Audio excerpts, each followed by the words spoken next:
Muli pong sumbaatin ang kapayapaan ng Panginoong Diyos, mga kapatid, at sa lahat po ng aming mga panauhin.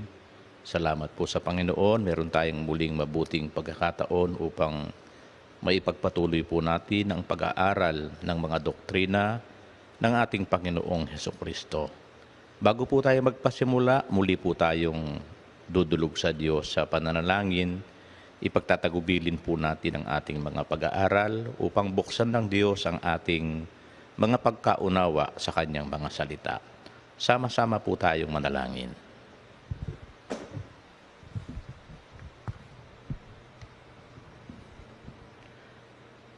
Panginoon, naming Diyos, Ama naming makapangyarihan sa lahat, sa pangalan po ng aming Panginoong Hesukristo, sama-sama po kami amang nag-aalay sa iyo ng taus-pusong pagpapasalamat sa isa pa pong mabuting pagkakataon na itinulot mo, magkapisan po kami upang alamin namin at mapakinggan ang iyong mga banal na salita, mga palatuntunan mo na marapat po naming lakaran.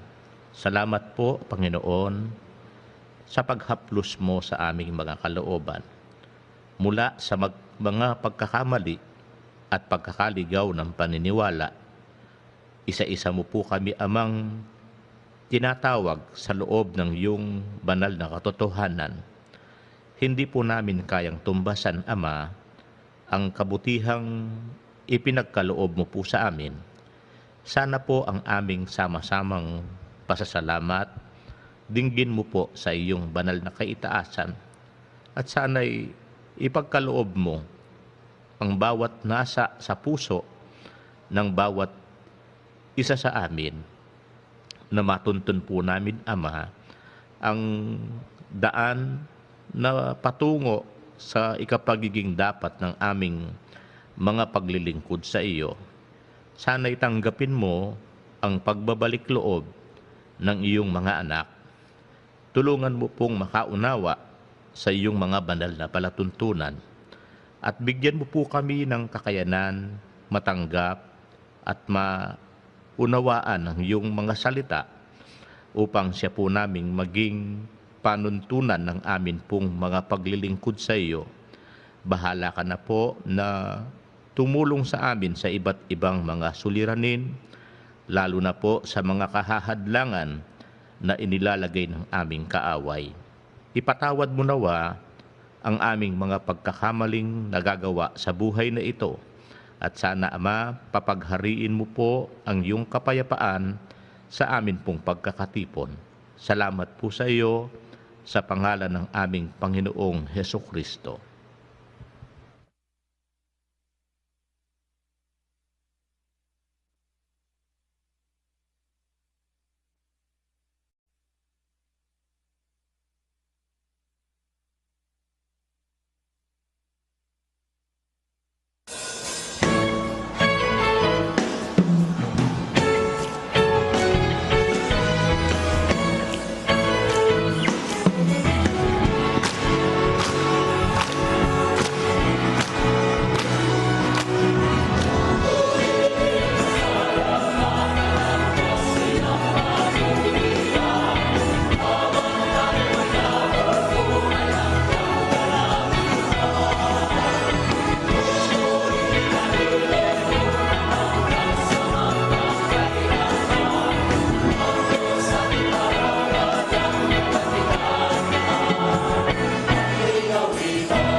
Tumatin po ang kapayapaan ng Diyos. Magandang araw po, magandang gabi. Anumang oras pong muli ay nakararating kami sa inyo o anumang wika po kami ninyo napapakinggan.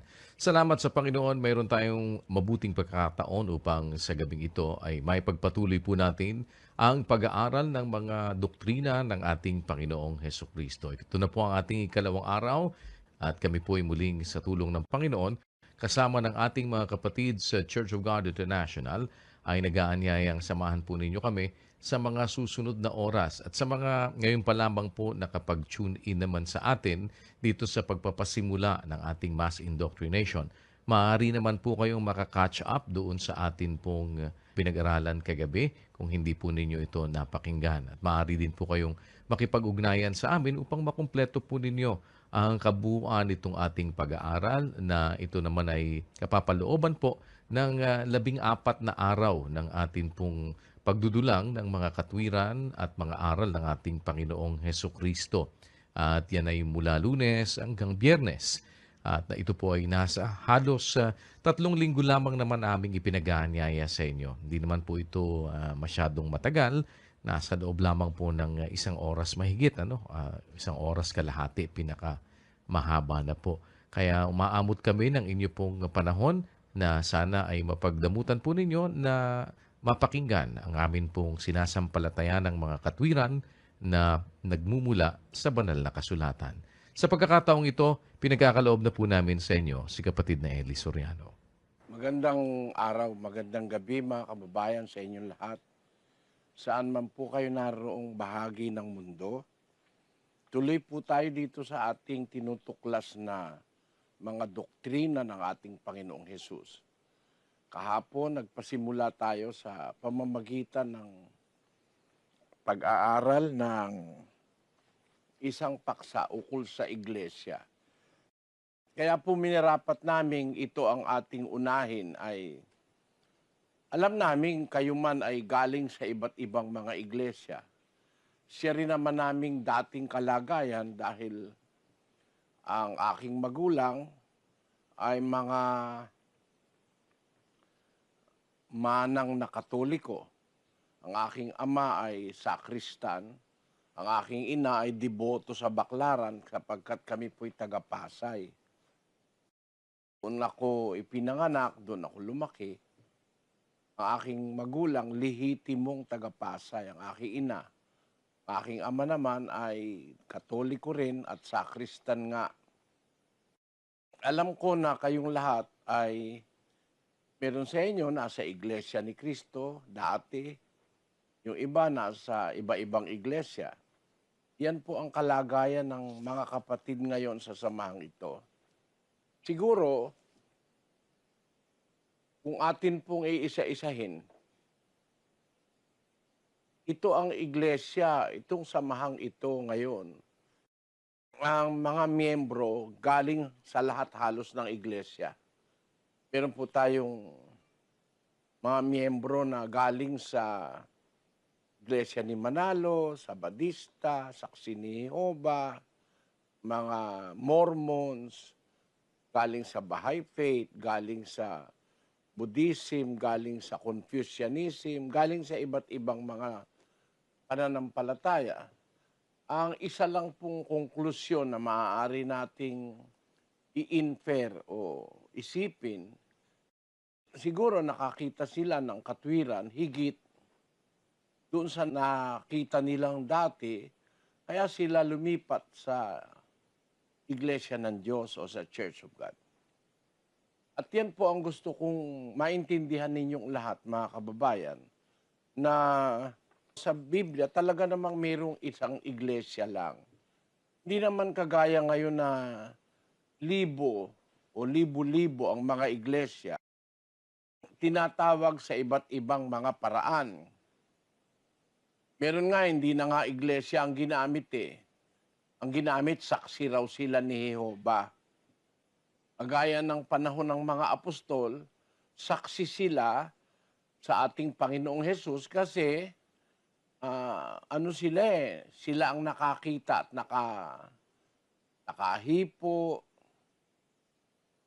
nakarinig sa Panginoong Hesus. Ang saksi ni Jehovah naman, wala namang nakita. Ewan ko paano sila naging saksi.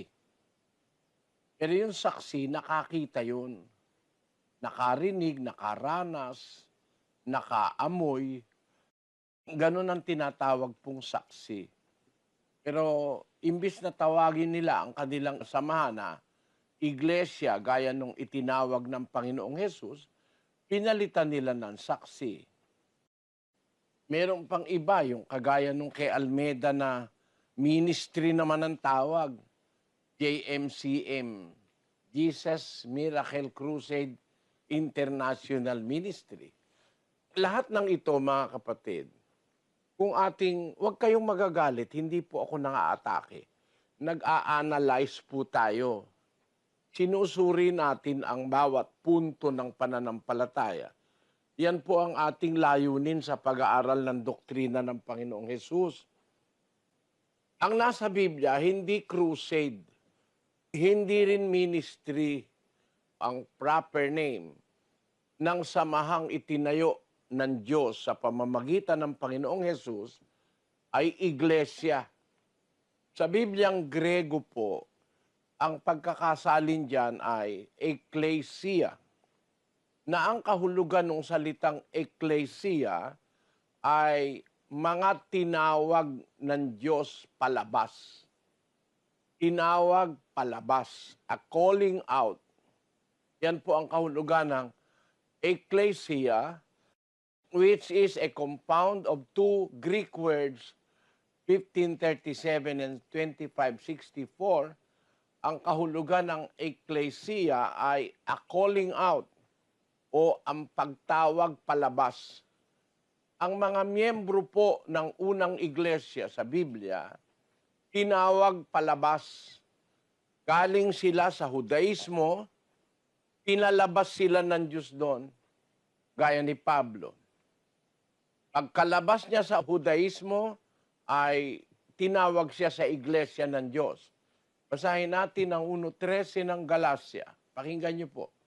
Sapagkat inyong nabalitaan ang aking pamumuhay ng nakaraang panahon sa relihiyon ng mga Hudyo, kung paanong aking inuusig na malabis at nilipol ang iglesia ng Diyos.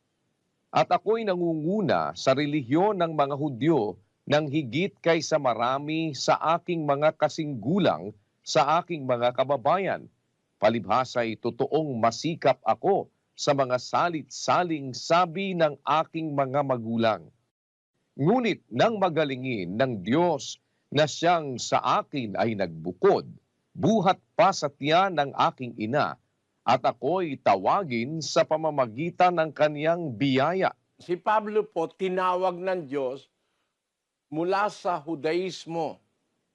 Kaya mula sa Judaismo, tinawag siya palabas para sa iglesia ng Diyos siya maging apostol. Basahin natin ang 1:1 ng 2 Korinto. Si Pablo, na apostol ni Kristo Jesus sa pamamagitan ng kalooban ng Diyos, at si Timoteo, na ating kapatid sa iglesia ng Diyos na nasa Korinto. Yon. Bandang huli, mula sa Judaismo, napasok po siya sa iglesia ng Diyos. Naging apostol siya sa iglesia ng Diyos. Kaya po tama yung kahulugan sa Grego ng salitang iglesia, na ang ibig sabihin, pagtawag palabas. Lahat nung tinawag para lumabas sa iba-ibang mga segments ng society.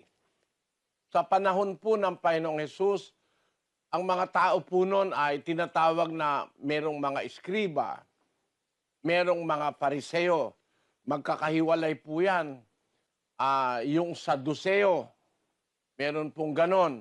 Meron po na mga mananambake Diyos sa Diana ng Asya. Hanggang dun po nakarating si Pablo.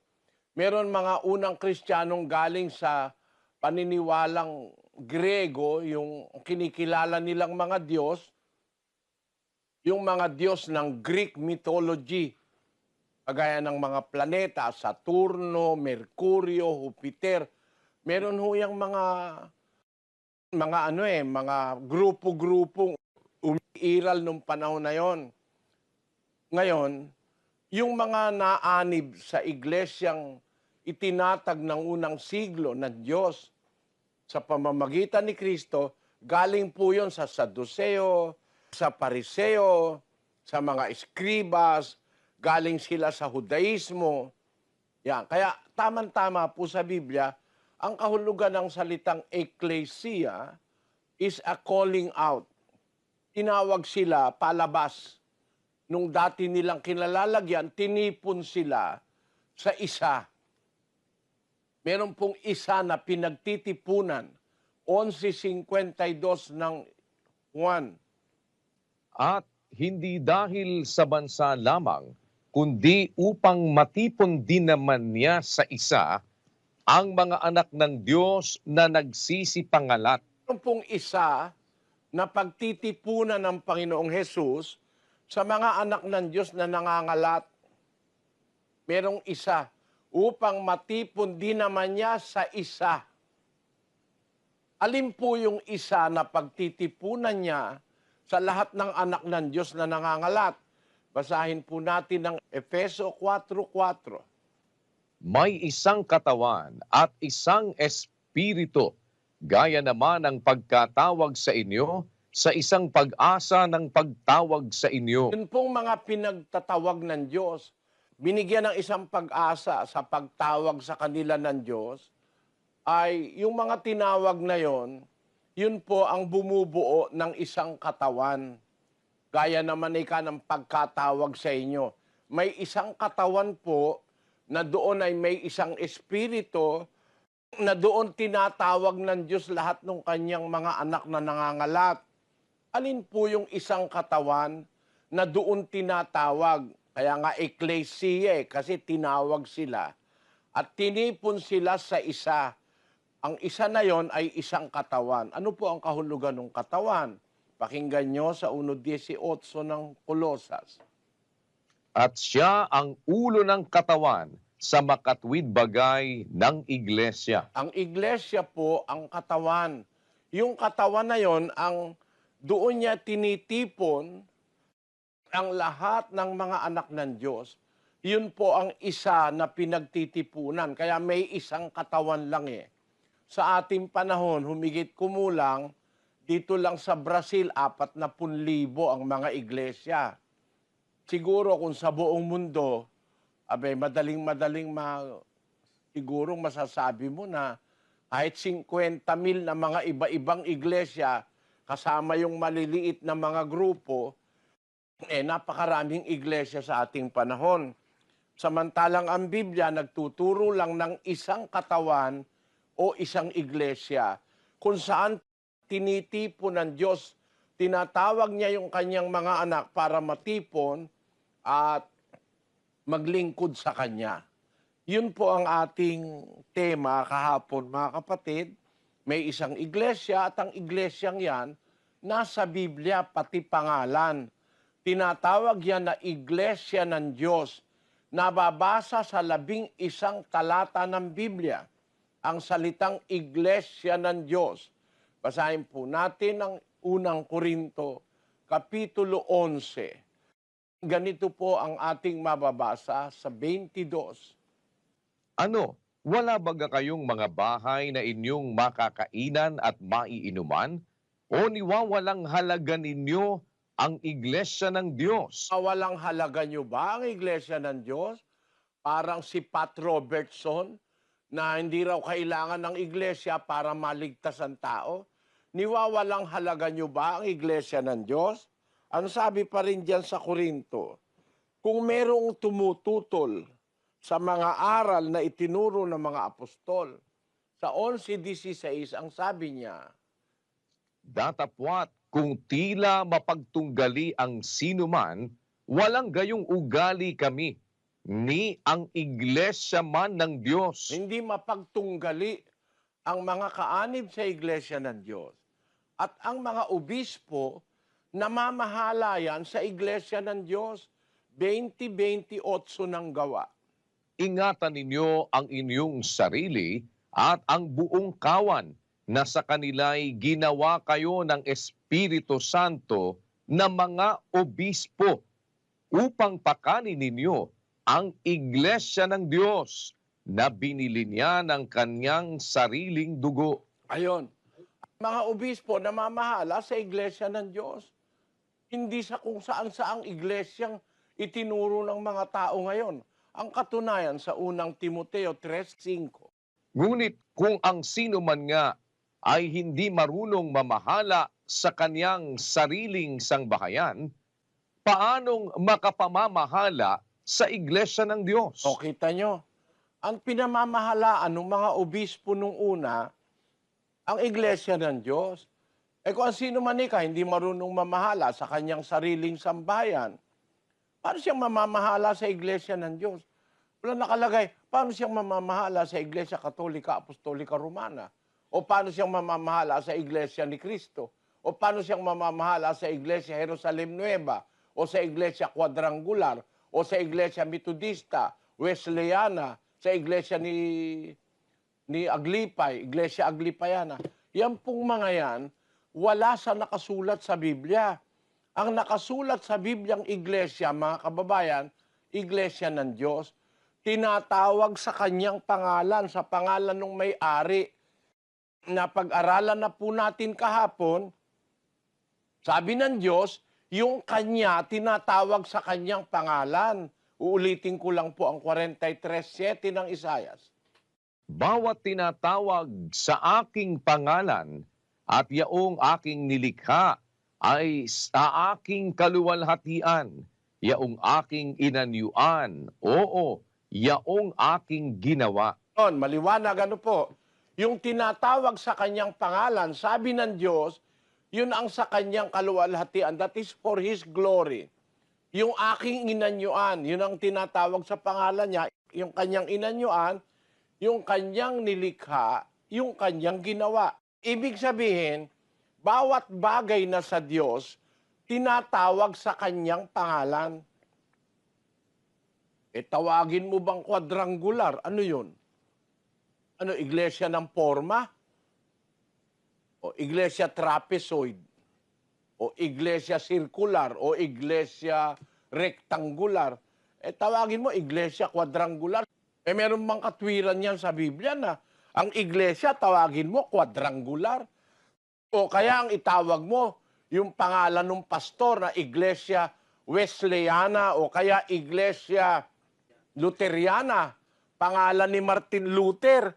Ibig mo bagang sabihin, ayaw natin sumunod sa kalooban ng Diyos na ang kalooban niya, yung kanyang iglesia, tawagin sa kanyang pangalan.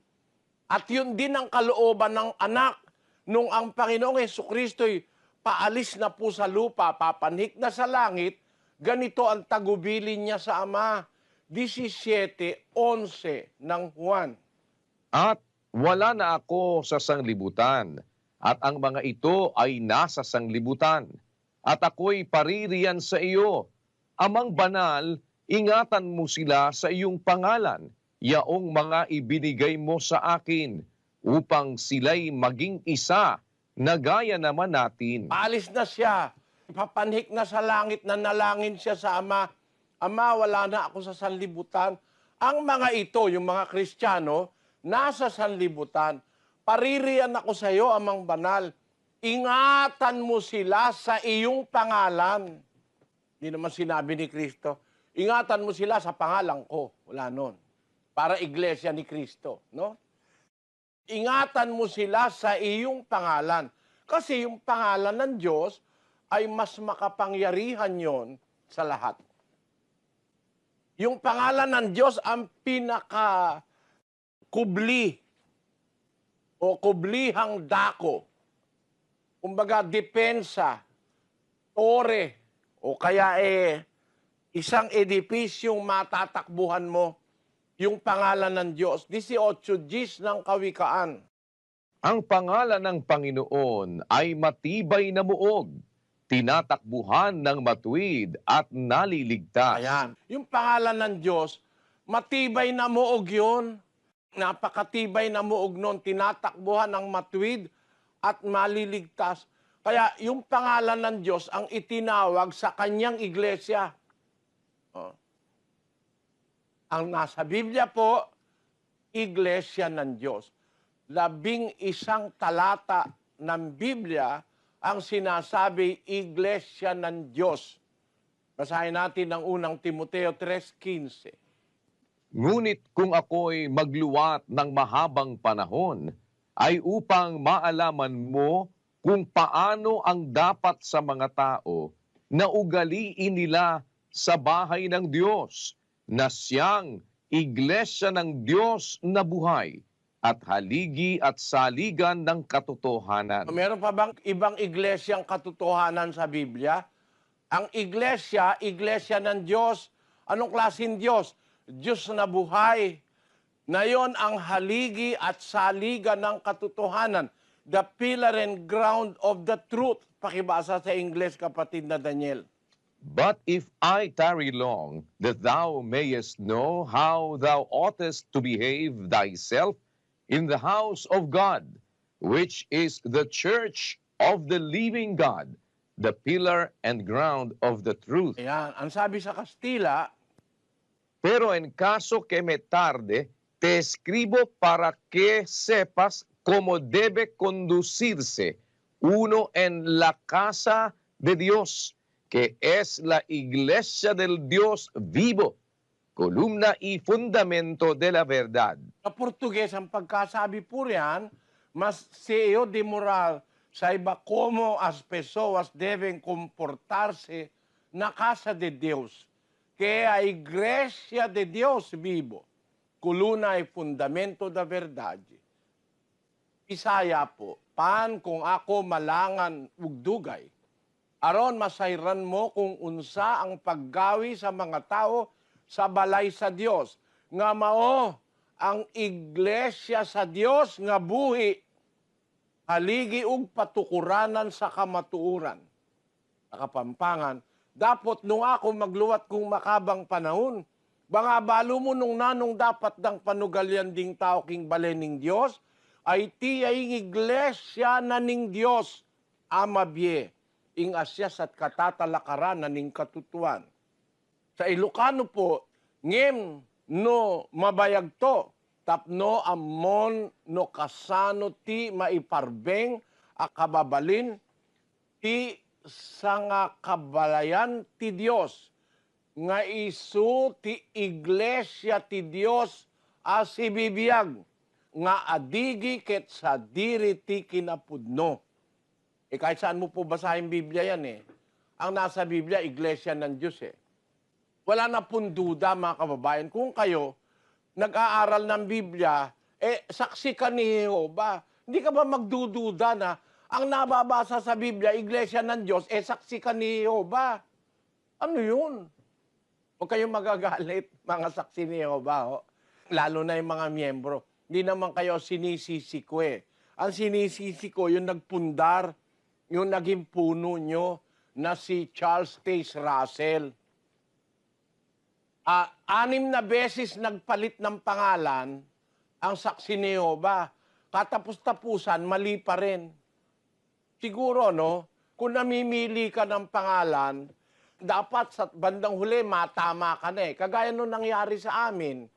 Nung una, nandun ako sa iglesia ng Diyos kay Kristo Jesus, haligi at suhay ng katotohanan.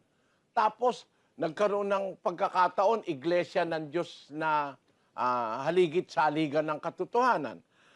At least, namimili ako ng pangalan. Ano ba kaya ako ang talagang pangalan? Natuklasan ko, talagang tamang pangalan, iglesia ng Diyos. Utos naman yon, di naman mali yung ginawa ko. Basahin natin sa Kawikaan. Ito po ang salita ng Diyos, 22:1. Ang mabuting pangalan ay maiging piliin kaysa malaking kayamanan. Yon, At ang mabuting pangalan, maiging piliin kaysa malaking kayamanan. Meron pong mabuting pangalan. At ang pinakamabuting pangalan ng iglesia sa Biblia ay ang pangalan ng may-ari. Ang may-ari ang Diyos. Ilalagay mo, pangalan ni Luther, Iglesia Luteriana. Huwag kayong magagalit, mga kapatid na protestante. Totoo lang naman ang sinasabi ko, nasa Biblia nyo rin yan Basahin nyo. Baka meron diyang Iglesia Luteriana. Basahin mo. Sabi ng Diyos, ang mabuting pangalan, maiging piliin kaysa malaking kayamanan. Kung Iglesia ka ni Luther, isipin mo nga, alin ang mabuti? Iglesia ng Diyos o Iglesia ni Luther? Pag hindi mo pa naisip, ano ibig kong sabihin? Hindi mo ba maiisip po yun, kapatid? Alin ang mas maganda? Iglesia ng Diyos o Iglesia sa Roma? Katolika, Apostolika, Romana, yun ba tama? Nasa Biblia ba yun? Kung talagang naniniwala tayo sa Biblia at sa Diyos, may walang ibang iglesyang dapat kang piliin. Mas mamahalin mo yung iglesyang tinatawag sa pangalan ng Ama o ng Diyos na makapangyarihan sa lahat. Kaya nga sa Biblia ang tawag, Iglesia ng Diyos. Doon tinawag si Pablo. Iglesia ng Diyos. Doon nandun ang mga apostol. Iglesia ng Diyos, ang binili ni Kristo ng kanyang sariling dugo. Ano pa gusto nyo, mga kababayan? Ayaw nyo. Sige nga po, sumagot kayo sa budhi. Yung isip mo at saka yung konsyensya mo ang pasagutin mo. Alin kaya ang mas gusto mo? Iglesia na ang nandun ay pangalan ng Diyos o pangalan ni Luther o kaya ni Wesley? O pangalan ni Buddha? Kaya Buddhism.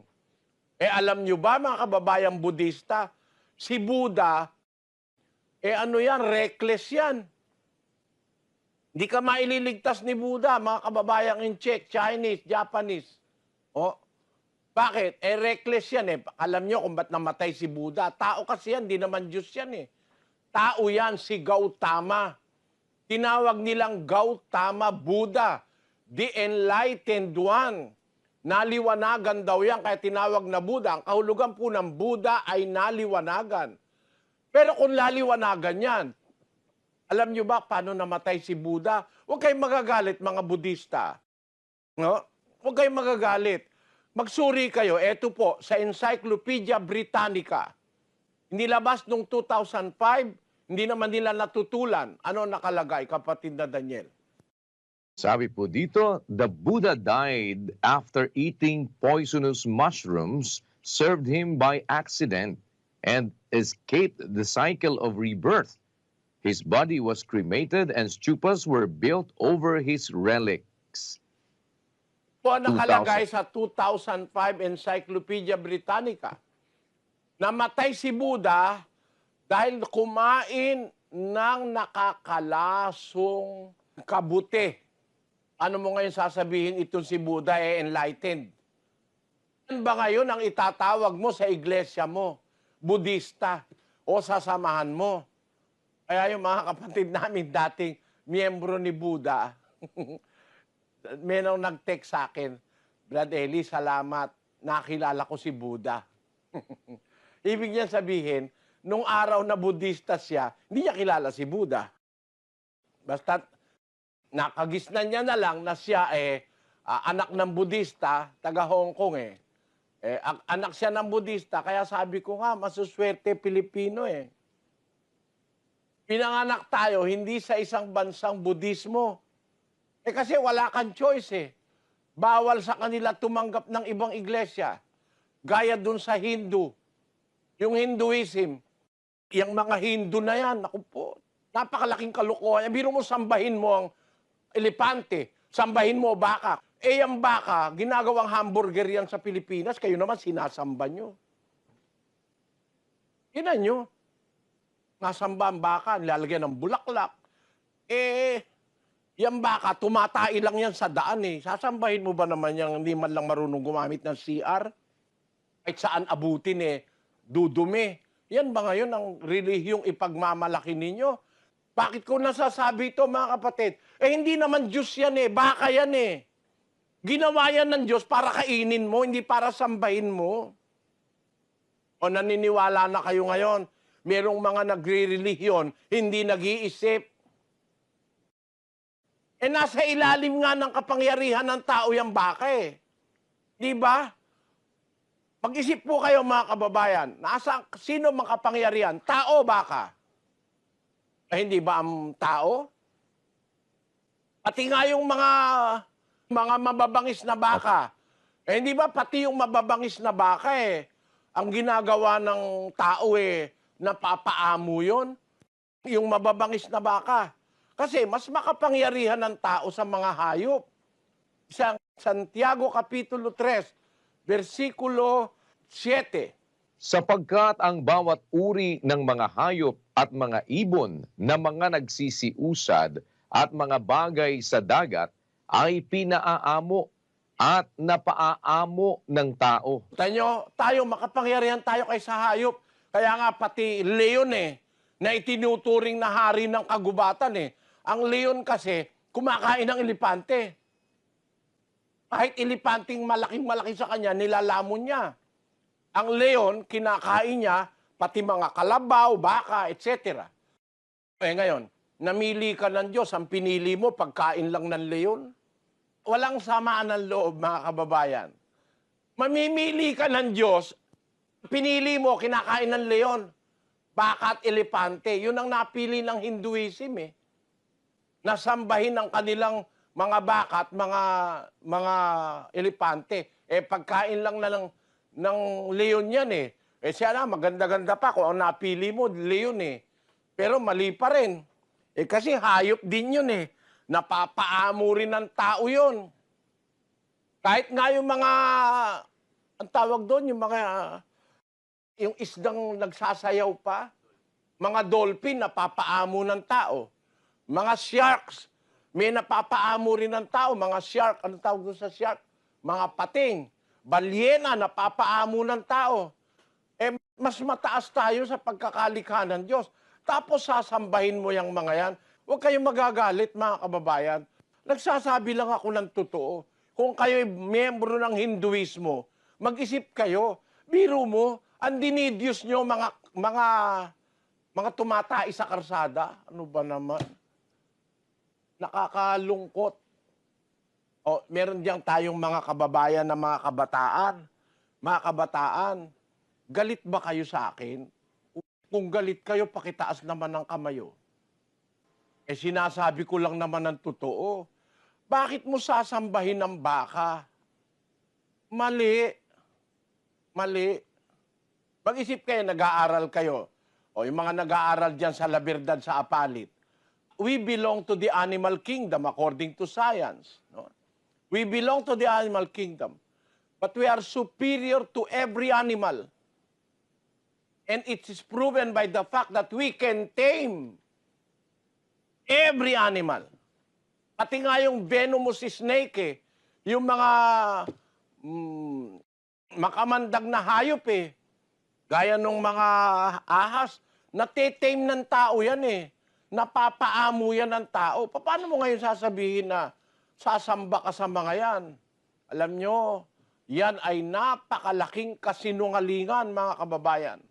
Roma 1:25. Sapagkat pinalitan nila ang katotohanan ng Diyos ng kasinungalingan at sila'y nagsisamba at nangaglingkod sa nilalang kaysa lumalang na siyang pinupuri magpakailanman Yo? siya nawa. Ang kasinungalingan, ipinalit nila sa katotohanan. Sinamba nila yung nilalang kaysa sa lumalang. Ang dapat sambahin yung lumalang, yung Diyos, hindi yung nilalang. Kagaya ng baka, elepante na sinasamba ng mga Hindu. Ngayon, Budista ka, hindi ka ba mahihiya sa Diyos? Natutuwa nga yung isang kapatid sa Singapore Sabi niya, Brother Eli, nung una galit ako sa'yo, ngayon tuwan-tuwa na ako. Sabi niya. Gusto ko nga kitang yakapin sabi niya. Bakit ka ako? Dahil sa'yo nakilala ko si Buddha. Nung araw daw, dadaan lang siya sa tapat ni Buddha, yumuyuko pa siya. Kasi, dinidyos mo ba naman kumain ng kabuti na nakakalason, kinain. Ang mga Pilipino maraming nagugutom, pero hindi kumakain ng lason.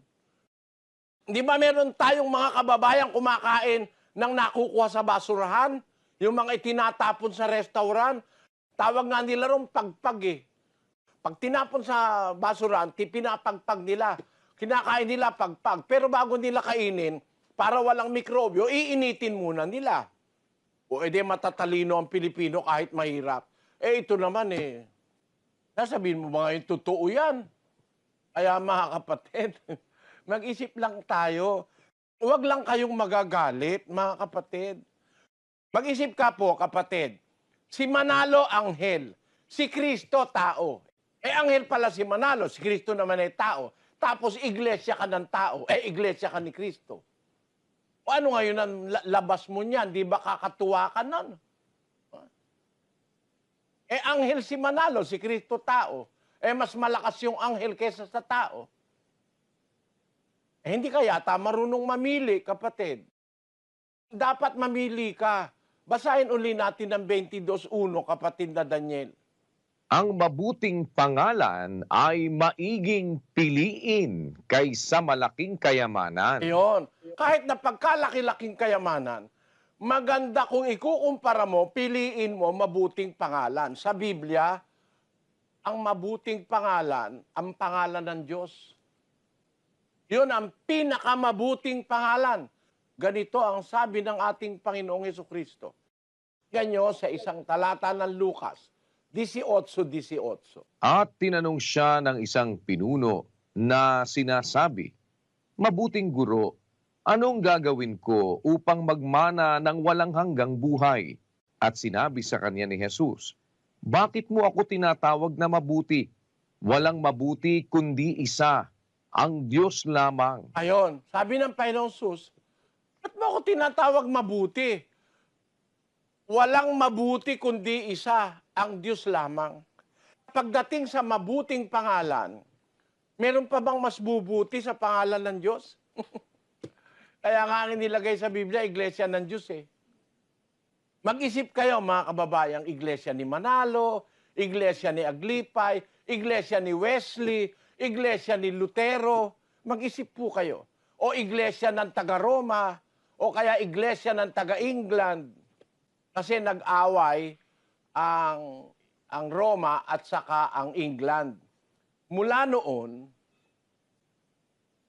ang itinawag ni Queen Elizabeth, Church of England. Ayaw niya kasi na Iglesia Katolika Apostolika Romana. Ang pagkakilala ni Queen Elizabeth, mas malaki ang kanyang kaharian kasi ang United Kingdom mas malaki nung una Napakarami niyang nasasakupan ang ginagawa ng Roma, sinosolo ang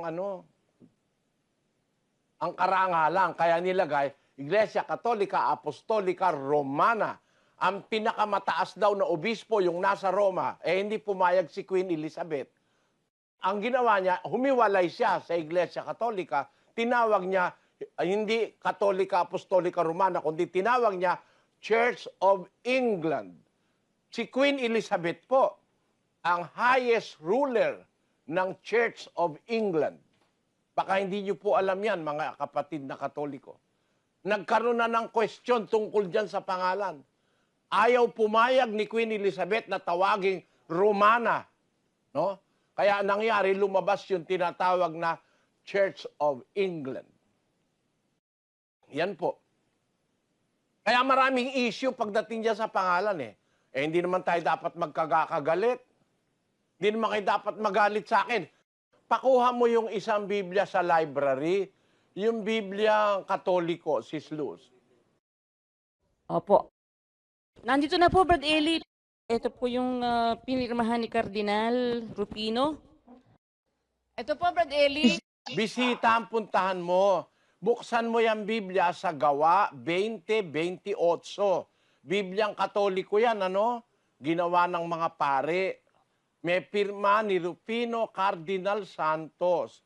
May nihil obstat ni Mario Baltasar. May imprimatur ni Rufino Cardinal Santos. Yang Biblia na yan. Punta ka sa isang kapatid na Katoliko at ipabasa mo lang sa kanya ang Gawa 20:28. Sis Luz. Opo, sige po. Sino bisita po dito ang Katoliko? Ikaw, Katoliko ka ba? Sige. Ikaw, basahin mo to. Yan, yung may check. Dahan-dahan lang, kapatid. Ingatan ninyo ang inyong sarili at ang buong kawan na pinaglagyan sa inyo ng Espiritu Santo bilang mga tagapamahala upang pamahalaan ang iglesia ng Diyos na kanyang tinubos ng sarili niyang dugo. Nakita nyo, mga kababayan, no? Ang bumasa siya, Katoliko siya, hindi siya membro ng iglesia, ang binabasa niya, Bibliang Katoliko. Ano ang nabasa niya? Iglesia ng Diyos na kanyang tinubos ng sarili niyang dugo. Maraming salamat sa iyo, Iha.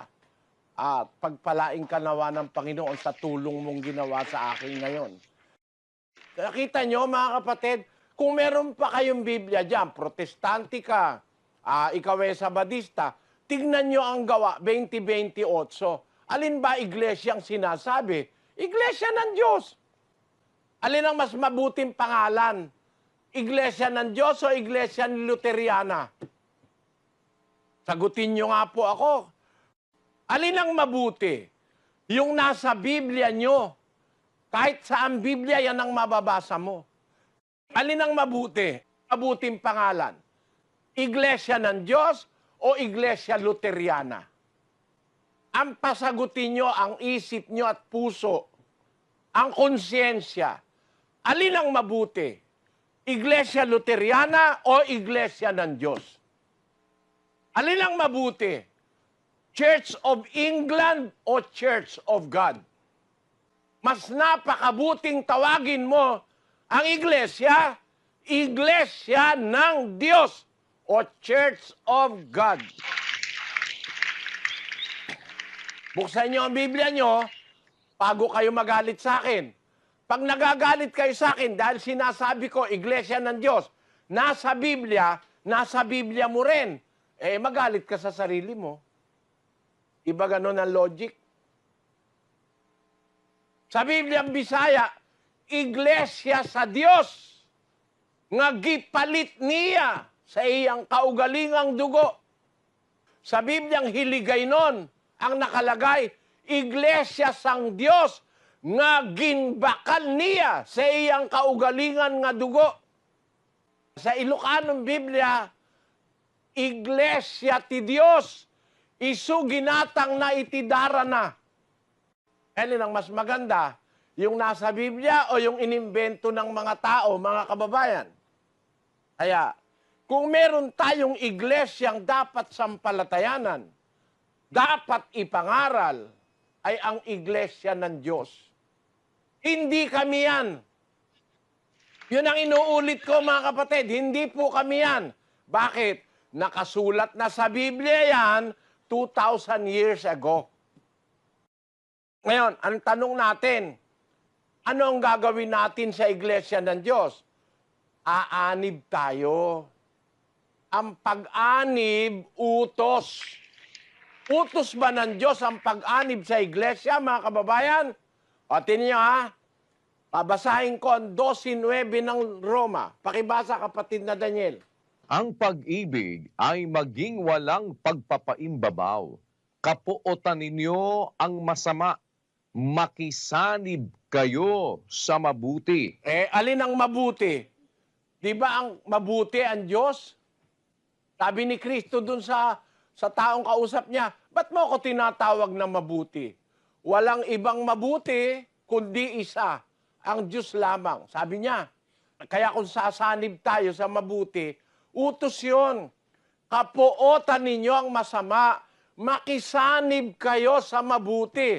Ang sabi sa Cebuano, himoa nga ang gugma, magawalay pagkasalingkapaw.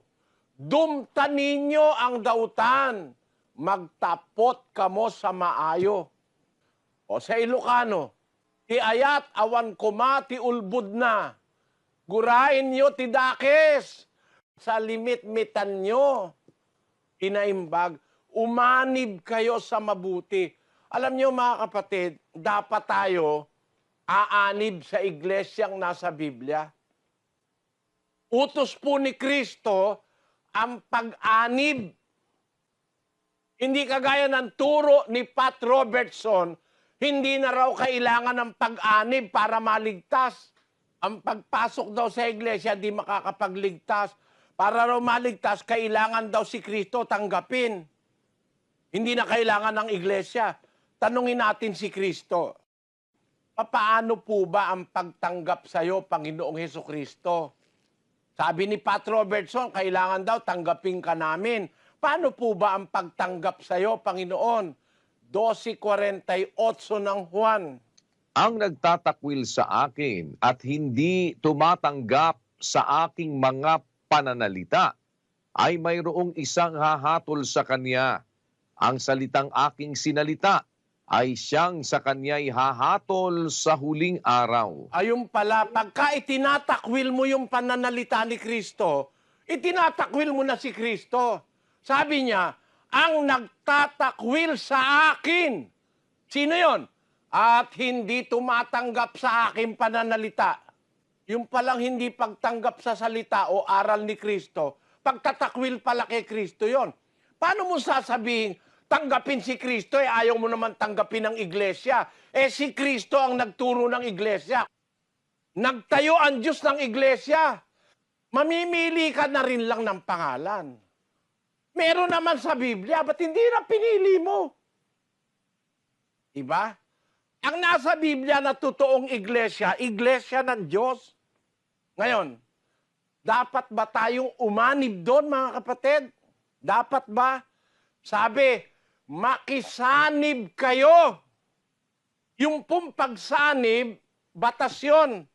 At tayong mga hintil, paano tayo sasanib sa iglesia sa Biblia? Basahin po natin sa Efeso 3:6. Na ang mga hentil ay mga tagapagmana at mga kasangkap ng katawan at mga may bahagi sa pangako na kay Kristo Jesus sa pamamagitan ng Ebanghelyo. Sa pamamagitan po ng Ebanghelyo, mga kababayan, eto, meron kayong kopya ng Ebanghelyo, ng Biblia. Meron din ako. Meron din lahat ng pastor. Bawat isa nga may Biblia eh. Meron din ang saksi ni Jehovah. Ang gusto kong sabihin, mga kababayan, ganito. Ilagay natin uli sa screen ang 3:6. Sabi ni Pablo, ang mga hentil, tayo po, mga hentil tayo, labas ng Israel, ang tawag ng Biblia, Gentiles o hentil. Hindi naman tayo Israelita, hindi naman tayo Hudyo, kaya tayo po at mapatak mga hentil. Pilipino, hentil, Amerikano, Hapon, Chinese, etc. Tayo mga hentil. Sabi ng Biblia, ang mga hentil ay tagapagmana, kasangkap ng katawan, kaanib ng katawan. Alam natin ang katawan, yun ang iglesia. Nabasa na kanina, siya ang ulo ng katawan sa makatwid bagay ng iglesia. Ngayon, ang iglesia po na katawan, sasangkapan yun. Sa English po, mas maliwanag ang pagkasabi. That is how the Gentiles are fellow heirs, members of the same body. Ayon, members o kaanib sa katawan. Gentiles are fellow heirs, kasamang tagapagmana ng pangako ng Diyos. Members of the same body. We must be members of the body. The body is the church.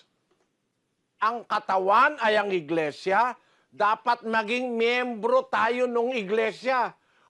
The church was intended by God to be an institution of salvation. We must be members of that body. Sabi ng Biblia, Gentiles are fellow heirs, members of the same body, partakers of the promise in Christ through the gospel. Sa Tagalog, ang mga hintil ay tagapagmana, kasangkap ng katawan o members ng katawan. Ang katawan iglesia, kaya kaanib. Sa ibang Tagalog, ang salitang kasangkap, kaanib. Kaanib ng katawan o kaanib ng iglesia. Yan po ay ginagamit ng Biblia. Basahin natin ang Korinto. In Daniel 10:32 ng unang Korinto. Huwag kayong magbigay ng dahilang ikatitisod sa mga Hudyo, sa mga Griego man, o sa mga kaanib man ng Iglesia ng Diyos. Ayon, yung mga huli, kumbaga sa manuhan, huling kabit, ang tawag po ron, mga kaanib. Ang Iglesia ng Diyos, itinatag ni Kristo noong unang siglo. Sa bandang huli, kaanib ka na lang. Buo na kasi yung Iglesia. Hindi ka na magtatayo ng Iglesia mo kagaya ng ginawa ni Manalo. Kagaya ng ginawa ni Ellen G. White, nagtayo ng Sabadista. Kagaya ng ginawa ni Joseph Smith, nagtayo ng Mormons. Lahat sila nagtayo ng kanya-kanya. Ang nasa Biblia, may katawan na, may iglesia na, di ka pa pinapanganak. Ang gagawin mo na lang ngayon, aanib ka. Nakita nyo ang aming rehistro, mga kapatid. Ang nakalagay, mga kaanib. Mga kaanib sa iglesia ng Diyos, internasyonal. Hindi kami iglesia ng Diyos, kaanib kami. Yan ang aming rehistro. Members, Church of God International. Yan ang rehistro. Hindi po kami nagtayo. Umanib kami. Paano kami naanib? Sabi ni Pablo, liwanag. Members of the same body, partakers of the promise in Christ Jesus through the gospel. Sa pamamagitan ng ebanghelyo, ang mga hintil ay tagapagmana, mga kasangkap o kaanib ng katawan na iglesia, no? At mga may bahagi sa pangako na kay Kristo Jesus sa pamamagitan ng ebanghelyo. Eto po, sabi nung iba sa akin, paano ka naanib dyan? Tinanggap ka ba ng mga apostol? Sabi nung kadiskusyon kong Katoliko. Tinanggap ka ba? May nagbautismo ba sa'yo? Sabi ko, ang pag-anib sa iglesia, pagtanggap sa ebanghelyo. Hindi kailangan may taong tatanggap sa'yo. Ang dapat tumanggap sa'yo ang Diyos. Sa pamamagitan ng pagkilala mo sa ebanghelyo, tatanggapin ka ng Diyos kahit katagasaan ka pa. Gis 34:35 lang gawa, kapatid na Daniel. At binuka ni Pedro ang kanyang bibig at sinabi, tunay ngang natatalastas ko na hindi nagtatangi ang Diyos ng mga tao, kundi sa bawat bansa siya na may takot sa Kanya at gumagawa ng katwiran ay katanggap-tanggap sa Kanya. Sino ang tatanggap sa atin? Ang Diyos. Pag ginagawa mo yung katwiran, yung aral ng Diyos, sa bawat bansa, siya na may takot sa Diyos.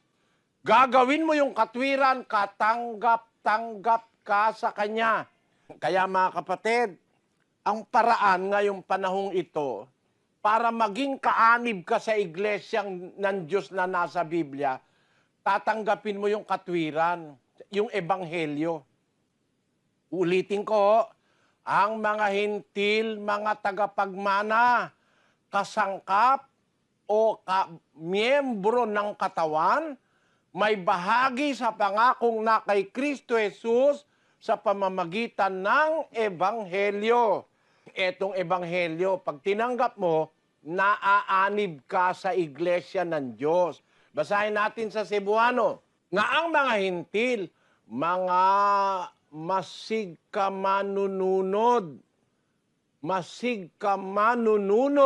ug mga masig kakauban o kaanib, mga masig kakauban sa mao nga lawas, ang lawas ay ang iglesia, ug mga masig kaumalambit sa saad diha kang Kristo Jesus, pinaagi sa ebanghelyo o maayong balita.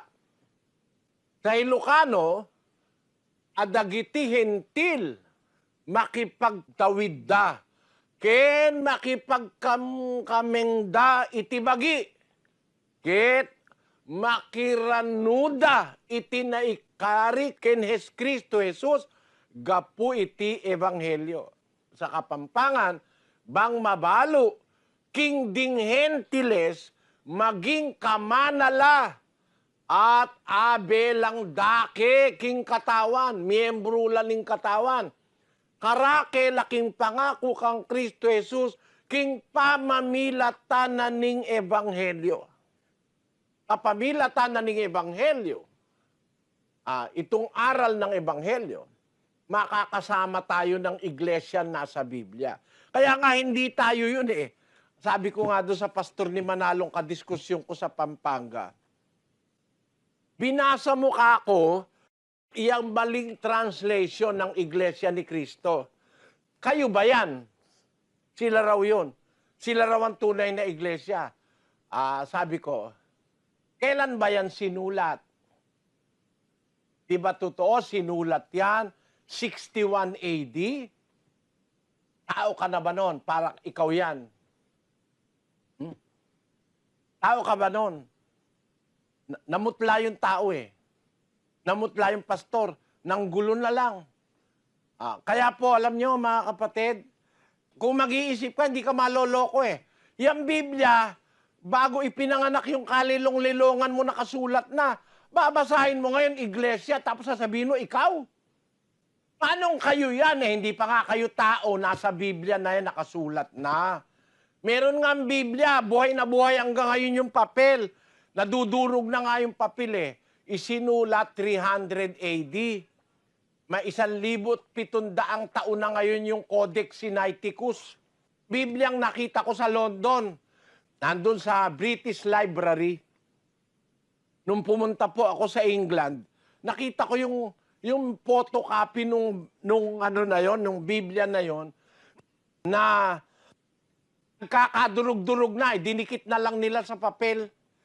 Nagkakadurog-durog na, kinunan na lang nila ng mga photocopy para ma-preserve. Ayan, ang tawag po dyan, Codex Sinaiticus. Ginawa po't isinulat yan sa kamay 330 AD, malapit sa panahon ng mga apostol. Nakasulat iglesia ng Diyos. Tapos nabasa ni Manalo 1914, sila raw yung iglesia tunay. Paano kayo yan? Pilipino kayo. Yung iglesia ng una, mga Hudyo ang ano ron. Ang unang-unang miyembro ron, mga Hudyo, Pilipino naman kayo. Kayo naman ang ngayon totoong iglesia. Kayo ang mali. Ang tunay na iglesia, yung nasa Biblia, yun ang aaniban natin. Tayo, kaanib lang. Mga members. Kaya yun po ang nakarehistro sa amin. Hindi kami nagtayo ng sarili naming iglesia. Nagrehistro kami sa gobyerno ng Pilipinas. Ang inirehistro namin yung nasa Biblia na siya naming sinampalatayanan at ipinag-aanyaya namin sa inyo mga kababayan.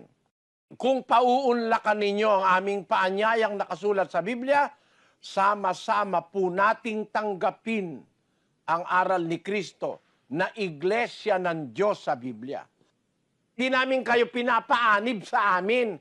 Kami rin kaanib eh. Kaanib din kami eh. Yung buong katotohanan nasa Biblia na ang iglesia pong aaniban natin, nakatayo na nung unang siglo pa. First century pa, nakatayo na. Ipinangangaral sa ating panahon sa pamamagitan ng Ebanghelyo, pag tinanggap natin yung iglesia na yon, magiging kaanib tayo. We are fellow heirs, members of the same body. Ang liwaliwanag po eh. Gentiles are fellow heirs. Magmamana rin tayo ng buhay na wala hanggan. Yung heirs, tagapagmana po yun. Members of the same body. Miyembro ng katawan din na yun. Yun nga yung iglesia. At may bahagi sa pangako na kay Kristo Jesus sa pamamagitan ng Ebanghelyo. Kaya sa magitan po ng Ebanghelyo, mga kababayan, nanyayahan namin kayo. Umanib tayo sa iglesyang nasa Biblia. Ngayon, para makaanib tayo, dapat alam natin ang doktrina. Mag-uumpisa po bukas kung loloobin ng Panginoon. Ano yung mga aral ng Ebanghelyo na dapat nating matanggap para tayo maanib o masangkap, maging member ng iglesia ng Biblia. Tandaan nyo, ang iglesia ng Biblia ay ang iglesia ng Diyos. Para tayo maanib o masangkap, kailangan natin ang Ebanghelyo. Ano ba yung aral ng Ebanghelyo na ating tatanggapin? Ano yung aral ng Ebanghelyo na ating sasampalatayanan? Ano-ano po yun? Kasi sabi nung iba, ganito yan mga kababayan, no? Tinatawagan ko kayong pansin. Mga pastor na born again, tanggapin mo Ebanghelyo, sabi. Ano ba ika-Ebanghelyo? Mabuting balita. Ano ba yung mabuting balita? Kaligtasan. Kaya, tinatanggap mo ba Ebanghelyo? Taas ang kamay. Tataas ang kamay. Papatungan ka na, babautismo ka, membro ka na. Mali po yun. Ang Ebanghelyo po, hindi natatanggap sa taas ng kamay. Ang Ebanghelyo, aral. Aral na pag-aaralan po natin mula bukas kung loloobin ng Diyos hanggang matapos tayo ng pag-aaral. Ang Ebanghelyo po, aral. Basahin po natin ang sinasabi sa Efeso 1:13. Na sa kanya'y kayo rin naman, pagkarinig ng aral ng katotohanan, ng ebanghelyo ng inyong kaligtasan, na sa kanya rin naman, mula nang kayo'y magsisampalataya, ay kayo'y tinatakan ng Espiritu Santo na ipinangako. Yun, aral ng katotohanan ng Ebanghelyo ng inyong kaligtasan. Yung pong aral ng Ebanghelyo, yun ang aral ng katotohanan. Ano ang gagawin natin doon? Anong gagawin natin sa Ebanghelyo? Papakinggan lang. Pakinggan nyo sa 15:1 ng unang Korinto. Ngayoy ipinatatalastas ko sa inyo mga kapatid, ang ebanghelyo na sa inyo'y aking ipinangaral, na inyo namang tinanggap, na siya naman ninyong pinananatilihan. Sa pamamagitan naman ito'y ligtas kayo, kung matiyagan ninyong iingatan ang salitang ipinangaral ko sa inyo, maliban na kung kayo'y nagsisampalataya ng walang kabuluhan. Ayun. Ang Ebanghelyo pala, sa pamamagitan nito, sabi ni Pablo, ligtas kayo kung matiyagan yung iingatan o susundin. Ang salitang ipinangaral ko sa inyo, yung pala'y aral na susundin. Ang Ebanghelyo pala, aral na susundin, tatalimahin, iingatan. Hindi po yun Ebanghelyong tatanggapin mo, tataas ka lang ng kamay. Hindi ganon. Kaya nga po, pinag-aaralan natin ang doktrina ng Ebanghelyo ni Kristo. Ano ba yung mga Ebanghelyo ni Kristo? Ano ba yung ating susundin sa Ebanghelyo? Bibigyan ko kayo ng hint, ng clue, pahiwatig, na ang Ebanghelyo aral. No? Aral po. Basahin natin ang 1:27 ng Pilipos.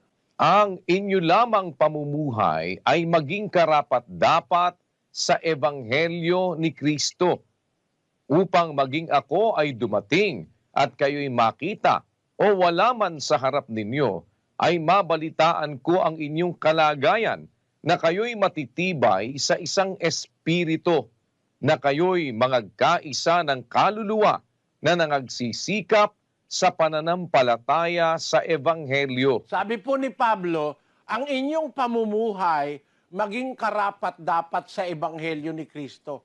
Yung atin hong pamumuhay, yung kabuuan nun, pagsasalita, pagkain, pagdadamit, pakikisama, pagsunod sa ama, ina, pagmamahal sa asawa, pagmamahal sa mga anak, pagkakandili sa sambahayan, pananamit, kung paano tayo mananamit, paano ba tayo makikipagkapitbahay, paano ba tayo makikipamayan sa isang bayan o sa isang bansa. Lahat po ng yan may aral ng Ebanghelyo. Pati nga pananamit kung paano tayo dapat manamit eh. No? Yan po ang aming ipinag-aanyaya sa inyo mga kapatid. Meron bang bawal na pagkain sa Ebanghelyo? Bawal ba ang baboy gaya ng Sabadista? Bawal ang tahong, bawal ang talaba. Sa amin din, bawal ang tahong pag may red tide. Pero pag walang red tide, kumakain ako ng tahong. Paminsan-minsan. No? Pero sa Sabadista, talaga, bawal ang tahong, bawal ang hipon, bawal ang baboy, bawal ang kamelyo, bawal ang kabayo, bawal ang... Maraming bawal sa Sabadista. Ang babait ng mga miyembro ng Sabadista. No? Naloko nung mga pastor nila, Lahat binawal na. Pati ba naman alamang bawal? Kung wala ka ng pera, bagoong lang ang kaya mo. Bawal pa rin. Ang hindi lang bawal, baka at saka manok. Kaya mga kapatid, siguro maganda dumalo po kayo kahit wala kayong balak na umanib o sumama sa amin. Dumalo po kayo, maintindihan nyo lang. Kumbaga, para kayong nagsusuri o kaya naghahanap kayo ng mali sa sasabihin ko. Payag naman ako ron. Wala naman po tayong dapat pag-awayan Pinag-uusapan natin, aral ng Diyos, nanyayahan namin kayo. Na aral ng Diyos, yung Ebanghelyo, kasi aral yun Aral ng katotohanan, Ebanghelyo ng kaligtasan. At yun po, nasa Biblia yon. Ang ibibigay ko sa inyong clue o pahiwatig na ang Ebanghelyo po ay aral na susundin. Hindi ka lang tataas ng kamay, tapos na. Susundin mo ang aral ng Ebanghelyo. Ang isang aral ng Ebanghelyo, tinuro ng mga apostol, eto po, sa Colosas 3:16. Manahanawang sagana sa inyo ang salita ni Kristo, ayon sa buong karunungan.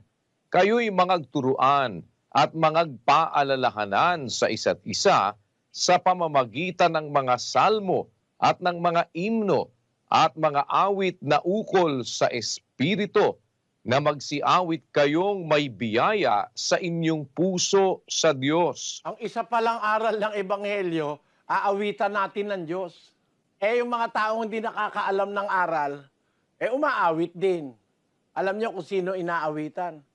Aawitan kita, awitan kita, ang sarili nating, paano yung himig? Ang iyong maririnig, pakinggan mo. Sino inaawitan?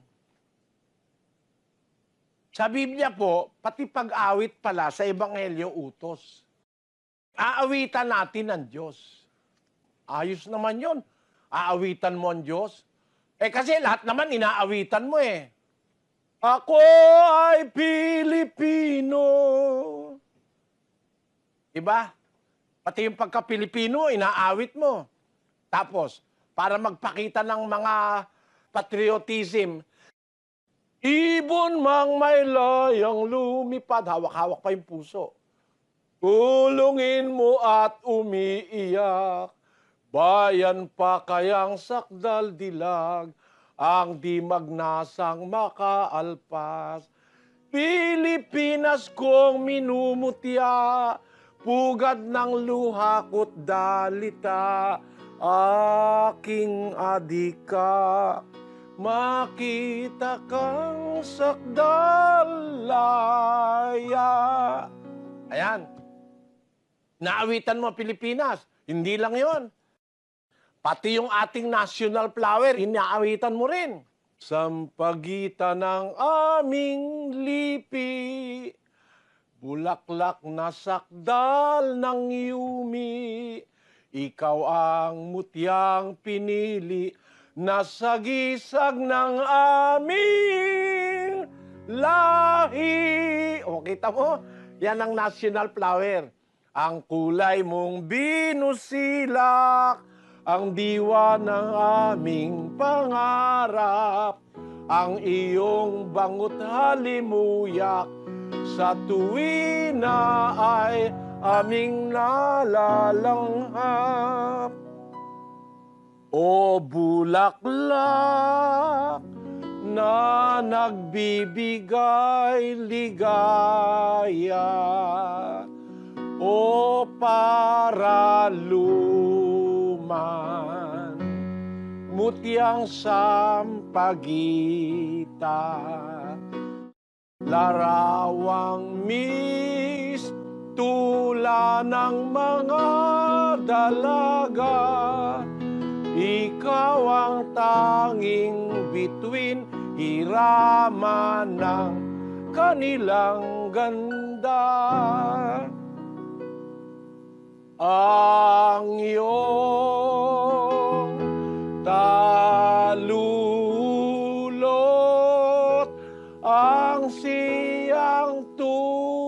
ay nasa gisag ng sa dalagang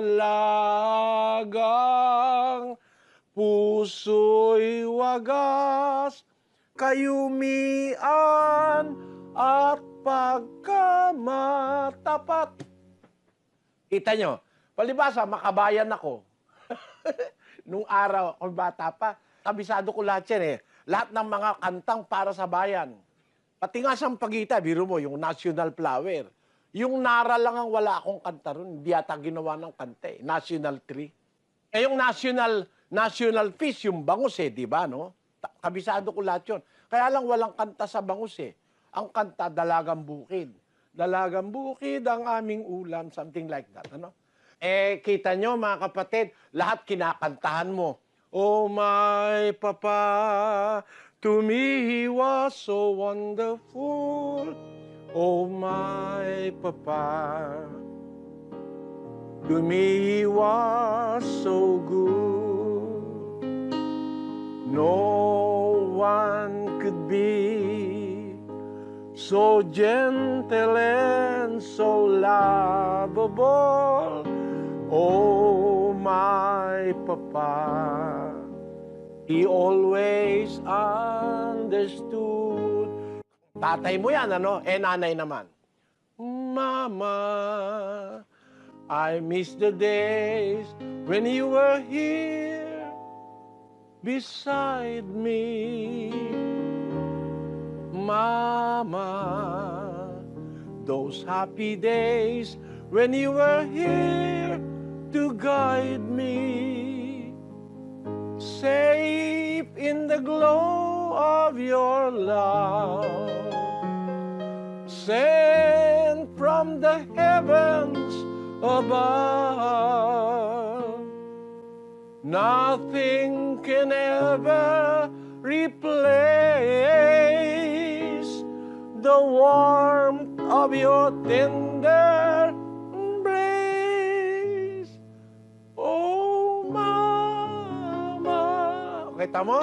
Meron kang awit para sa mama, meron kang awit para sa papa, di ba? Meron kang awit para sa bandera, no? Bayang magiliw, pero ng silanganan. Oh, meron kang awit para saan? Meron kang awit, pati nga yung hopyang hindi mabili, may awit yun eh.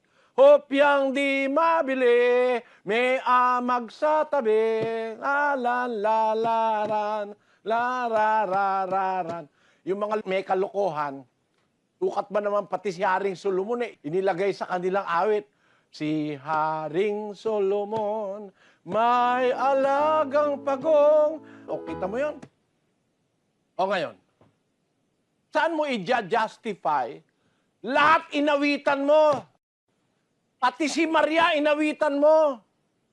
Dios te salve, Maria, llena eres de gracia.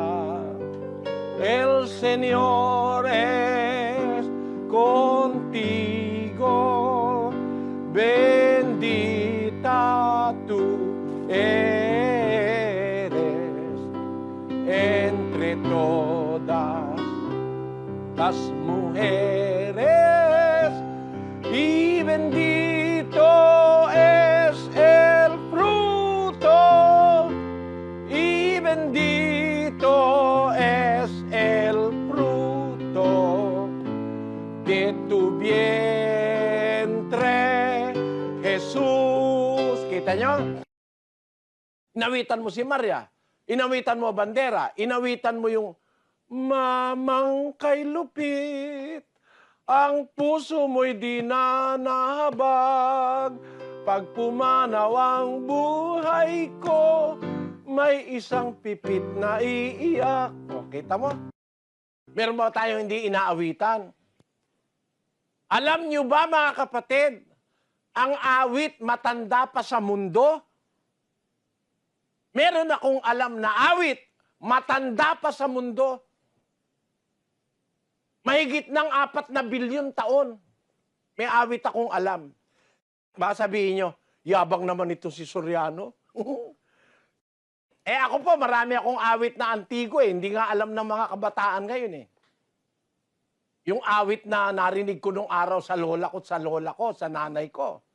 Matatandang awit yun eh. Oh, promise me that someday you and I will take our love together to some sky where we can be alone and faith renew and find the hollows where those flowers grew. Alam niyo ba kung kailan yan, mga kapatid, yung awit na yan? Bira na nakakaalam niyan ngayon eh. 1887 yan. Isinulat ni Reginald de Coven, 1887, and published in 1889. Ayan, nakikita niyo sa script. Ibig sabihin, malapit nang mag-200 taon yung awit na yan. Awit ako, 1903. Mauubusan kayo. Hindi mo kayang tugtugin lahat.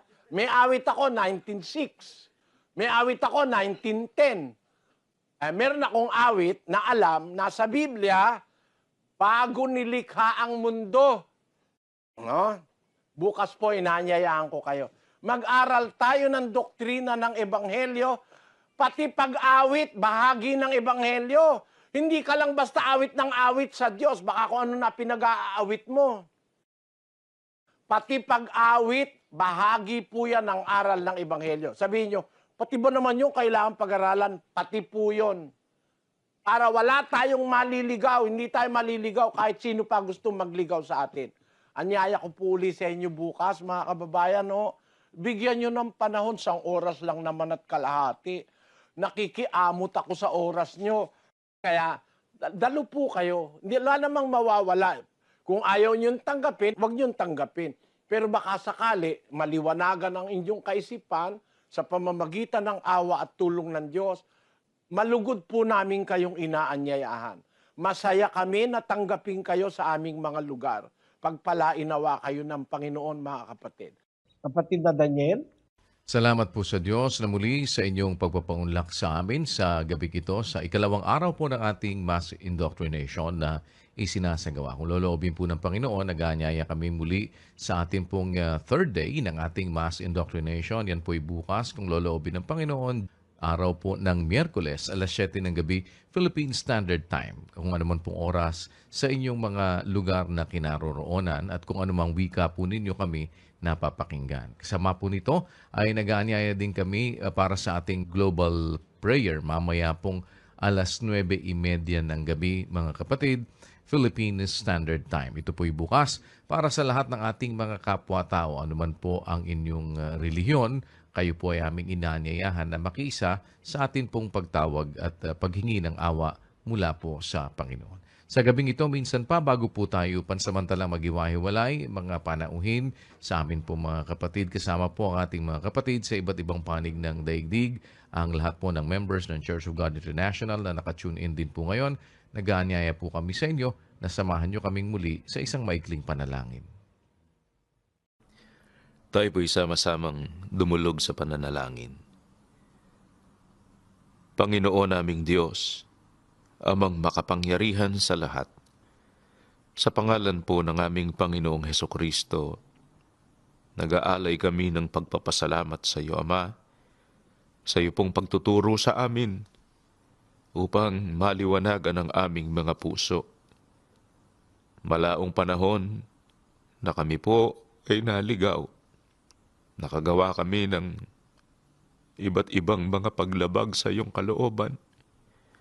Subalit, salamat sa iyong awa sapagkat naririyan ka po, Panginoon, upang akayin kami, upang maituwid ang aming mga paniniwala at mga paggawa. Sana po, huwag mo kaming pagsasawaan. Kaawaan mo ang mga sumusubaybay sa pag-aaral na ito. Tulungan mo po sila, Ama, maunawaan ang dahilan ng pagkakalikha mo sa amin. Sana'y kasangkapanin mo rin sila sa kanilang mga mahal sa buhay. Maging mga sangbahayan kaming magiging dapat sa iyo kung iyo pong mamarapatin. Tulungan mo kaming lahat sa aming mga paglakad at pakikibaka sa araw-araw. Marami po kaming mga kinakaharap na hadlang. Ama, sa iyo po namin iniaasa ang aming mga kapalaran. Hindi po namin kayang mag-isa. Sana po ay kaawaan mo ang bawat isa sa amin. Panginoon, magpala ka po sa mga kapatid at kapwa-taong tumutulong upang ang iyong mga salita ay maipahayag at makarating sa mas nakararami. Marami pong salamat sa iyo sa pangalan ng aming tagapagligtas na si Kristo Jesus. Amen.